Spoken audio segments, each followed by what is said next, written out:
வணக்கம். நான் உங்கள் ஜெயா. இன்றைக்கி நம்ம இந்த வீடியோவில் அலெக்சாண்டர் டுமஸ் எழுதின த கவுண்ட் ஆஃப் மாண்ட் கிறிஸ்டோ இந்த புக்கோட சம்மரியாக பார்க்கலாம் வாங்க. இந்த கதை இந்த போர்போன் ரெஸ்டரேஷன் ஃப்ரான்ஸில் நடக்கும்போது நடக்கிற மாதிரி எழுதியிருக்காங்க. இதில் எப்படி ஒரு அப்பாவி பழி சுமத்தப்பட்டு சிறை அடைக்கப்பட்ட பின் அங்கன் தப்பிச்சு பழி வாங்குறாருன்றது தான் இந்த கதை. 1815 ஆரம்பிக்குது. அப்போ தான் பாரியோன்ற ஒரு பெரிய கப்பல் மார்சிலஸ்ன்ற இடத்துக்கு வருது.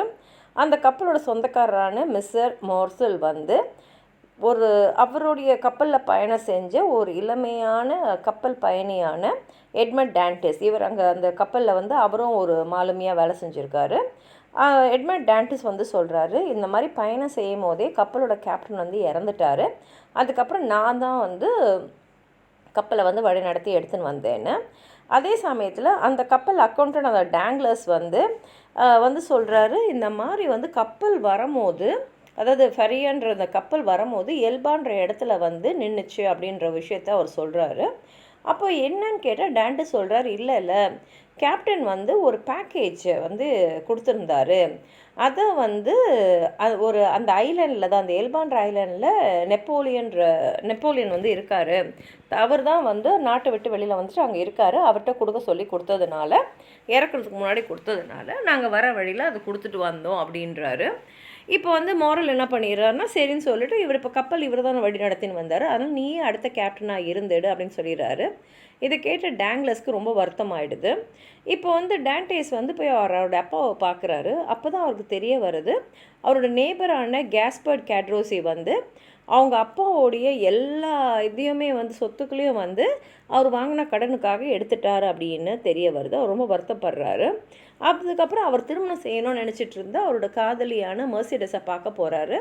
ஆனால் மெர்சிடஸ் ஃபெர்டினண்ட் மாண்டிகோன்ற ஒருத்தரோட ரொம்ப நெருக்கமாக இருக்காங்க. இந்த ஃபெர்டினண்ட் மாண்டிகோ மெர்சிடஸ் மேலே ஒரு காதலில் வயப்பட்டிருந்ததுனால இவர் இல்லாத நேரத்தில் அவர் அவர் மனசை கவர்ந்துட்டார். சரி, இப்போ என்ன செய்யுதுன்னு தெரியாமல் அவர் வெளியில் வந்துடுறாரு. மாண்டிகோ டேங்லஸையும் கேட்ரோஸையும் பார்க்குறாரு. அப்போ தான் அவங்களுக்குள்ள ஒரு பிளான் போடுறாங்க. இந்த மாதிரி டான்டேவை தேச துரோகின்னு நம்ம எல்லாருக்கும் சொல்லிடணும். அப்போ தான் அவனை இங்கேருந்து வெளியில் அனுப்ப முடியும் அப்படின்னு சொல்லிட்டு என்ன பண்ணிடுறாங்கன்னா, ராஜாவுக்கு ஒரு லெட்டர் மாதிரி எழுதிடுறாங்க.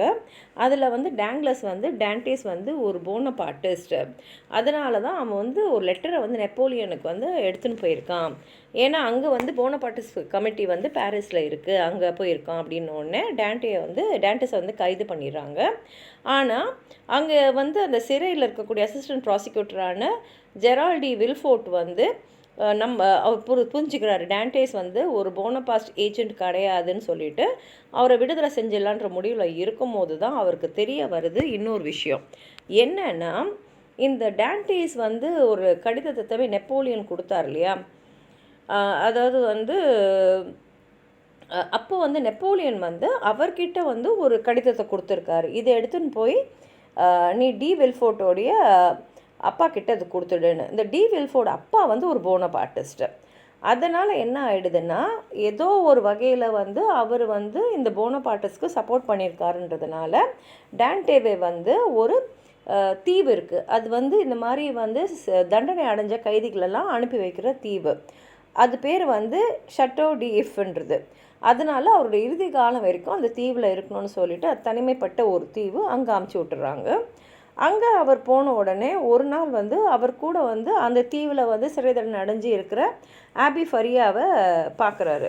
இந்த ஆபி ஃபரியாவை எப்படி அவர் பார்க்குறாருன்னா, இந்த ஆபி ஃபரியா தப்பிச்சு போகிறதுக்காக அவர் ஒரு டனல் மாதிரி தோண்டிக்கினே வந்திருக்காரு.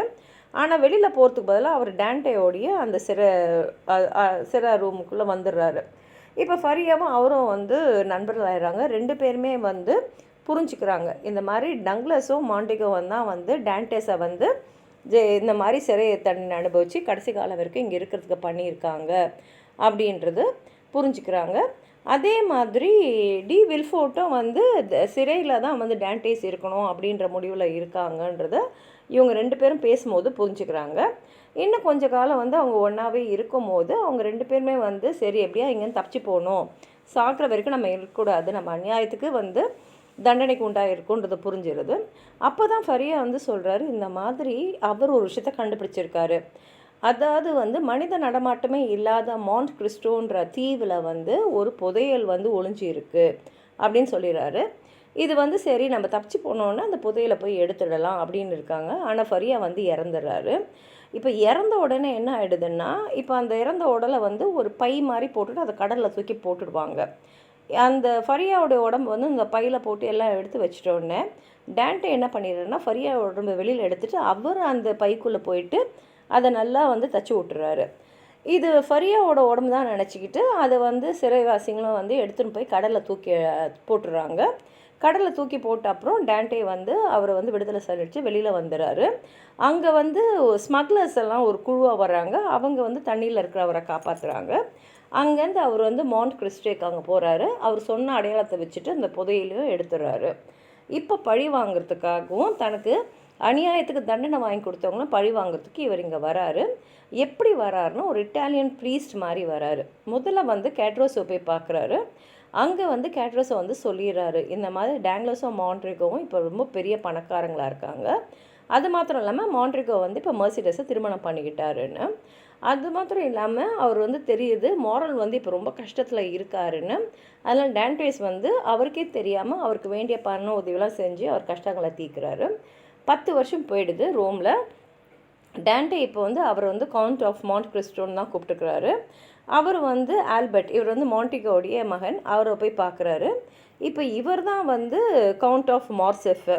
அதுக்கப்புறம் மெர்சிடஸும் பார்க்குறாரு. அப்போ தான் அவருக்கு தெரியுது ஆல்பர்ட் வந்து டேங்லஸோடைய மகளை தான் வந்து திருமணம் பண்ணிக்க போகிறாருன்னு. டேண்டேஸ் வந்து ஒரு வீடியோ வாங்குகிறார் ரவுட்டலின்னு, அது வந்து பாரிஸ்க்கு வெளியில்.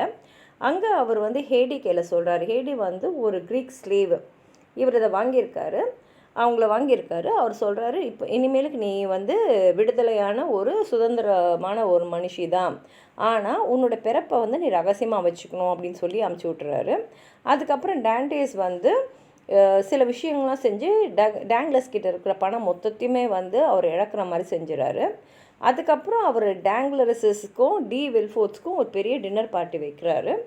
அங்கே மேக்ஸ்மிலன் மாரல், இவர் வந்து மெஸ்ஸியா மாரலோடைய மகன்.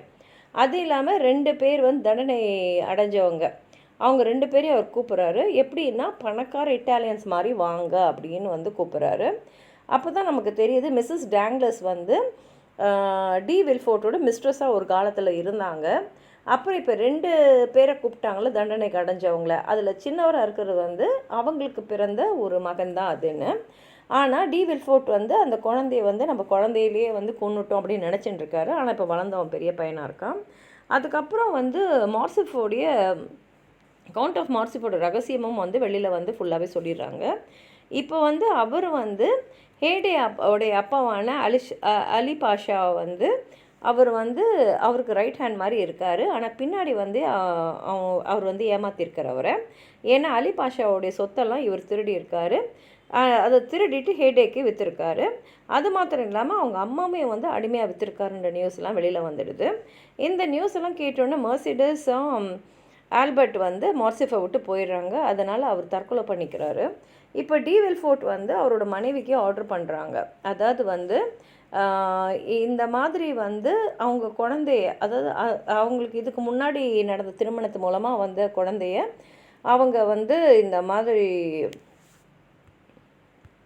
அவங்களுக்கு வந்து திருமணத்துக்கு முன்னாடி நடந்த உறவில் வந்து பிறந்த குழந்தைக்கு எல்லா சொத்தும் வரணுன்றதுனால அந்த குடும்பத்தில் இருந்தவங்களுக்கெல்லாம் அவங்க பாய்சன் வச்சது தெரிஞ்சிட்டோன்னே அவர் வந்து நீயும் வந்து விஷம் குடிச்சு செத்துணும்னு சொன்ன உடனே அவங்களும் விஷம் குடிச்சிட்டு அவங்க மகனுக்கும் அவங்க விஷம் கொடுத்துட்றாங்க. அதே சமயத்தில் டி வில்ஃபோர்ட் என்ன பண்ணுறாருன்னா அவருடைய குழந்தைய மகனையும் அவர் வந்து கொலை செய்ய பார்க்குறாரு. இதெல்லாம் வந்து கோர்ட்டில் வந்து வெளியில் வந்துடுது. இதனால் அவர் மனநிலை பாதிக்கப்பட்டுறாரு. அதே மாதிரி டேண்டேயோட கட்டளைப்படி இப்போ 2 பேர் வந்தாங்க இல்லையா அந்த பண்டிட்ஸு, அவங்க வந்து டங்லஸை வந்து பிடிச்சிட்டு எடுத்துன்னு போய் நிறைய நாள் வந்து ஒரு இடத்துல அடைச்சி வச்சிடுறாங்க. கடைசியில் டங்லஸ் வந்து மன்னிப்பு கேட்டு, ஏன்னா இப்போ அவர்கிட்ட பணமும் எல்லாம் போயிடுச்சு, இந்த மாதிரி மாட்டிக்கிட்டு இருக்கும்போது அவர் பண்ணதுக்கெலாம் வந்து மன வருத்தப்படுறாரு. இப்போ டேண்டேயோடைய பழிவாங்கல் எல்லாம் முடிஞ்சிடுச்சு.